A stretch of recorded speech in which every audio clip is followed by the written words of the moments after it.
Menteri Pertanian Mentan Andi Amran Sulaiman memastikan Indonesia tidak akan melakukan impor beras hingga akhir 2025. Pasalnya, cadangan beras pemerintah CBP saat ini melimpah. Ia mengungkapkan dalam 2 tahun terakhir, pemerintah memang masih melakukan impor untuk memperkuat CBP. Namun, kondisi saat ini berbeda. Stok beras yang tersedia mencapai kurang lebih 4 juta ton, jauh lebih tinggi dibandingkan tahun lalu yang hanya sekitar 2 juta ton. Keyakinan tersebut juga didukung data dari Badan Pusat Statistik BPS, serta Organisasi Pangan dan Pertanian Dunia FAO, yang memproyeksikan masa panen tahun 2025 akan menghasilkan sekitar 34-35 juta ton gabah. Amran yakin peningkatan produksi tersebut tidak hanya menjamin ketersediaan pangan, tetapi juga mendongkrak kesejahteraan petani. Tambahan 4 juta ton produksi setara dengan kenaikan pendapatan petani sekitar 60 triliun rupiah.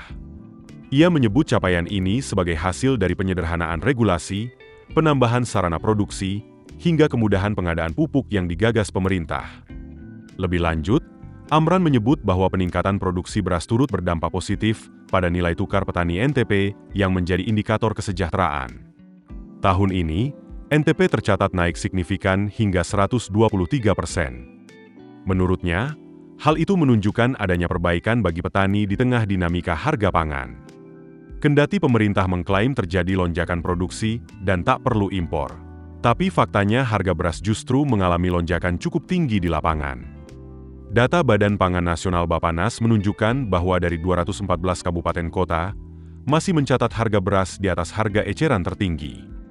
Kondisi ini terjadi meski Perumbulok sudah menggelontorkan beras lewat program stabilisasi pasokan dan harga pangan, SPHP. Bulog melaporkan penyaluran SPHP periode Juli-Desember hingga 3 September 2025 sudah mencapai 126.200 ton dengan distribusi harian rata-rata 5.900 ton. Puncaknya terjadi pada 30 Agustus ketika hampir 10.000 ton dilepas ke pasar dalam sehari. Namun, angka-angka ini belum cukup menahan gejolak harga. Keputusan bisnis terbaik datang dari data, bukan tebakan. Mudah berlangganan Business Insight dengan subscribe with Google.